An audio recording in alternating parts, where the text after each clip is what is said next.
Hi, it's Morgan Udall with the art program of the Walls Project here out at our Baton Rouge Community Farm at Breck Howell Community Park. And I am reclaiming some of our paint water from our activities today where we were creating mini murals and painting our concrete benches. So most people, unfortunately, will tend to just dump their brushes into paint water and then run that through their system at home, just running it under the water. But that puts additional microplastics and chemicals into our water that are harder for our wastewater treatment centers to pour out, to filter out. So to make things easier and to make sure that we're not getting additional microplastics into our groundwater, we have a system here in the art program of reclaiming that water for the farm.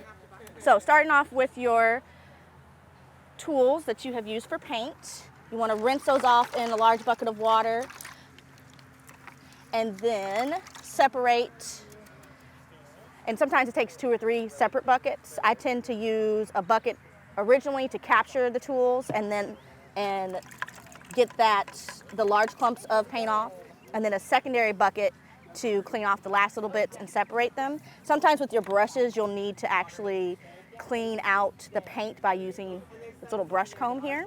That can help get the paint that's in the center of the brush.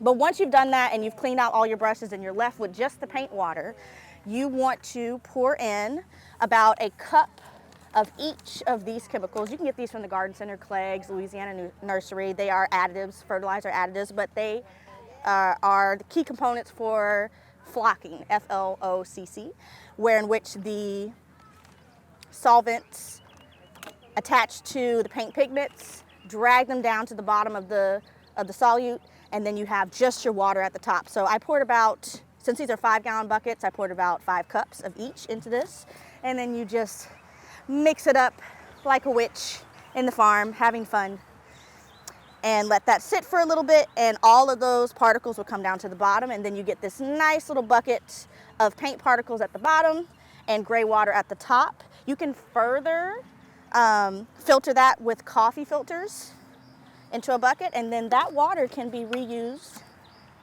in your garden. So that is one way to make sure that our art program is sustainable. We make sure to save all of our brushes. We take good care of them to reuse for all of our community events. And we are now making sure, thanks to a generous grant from Keep Louisiana Beautiful, to reclaim our paint pigments to make sure that they don't get into our groundwater. So, thank you.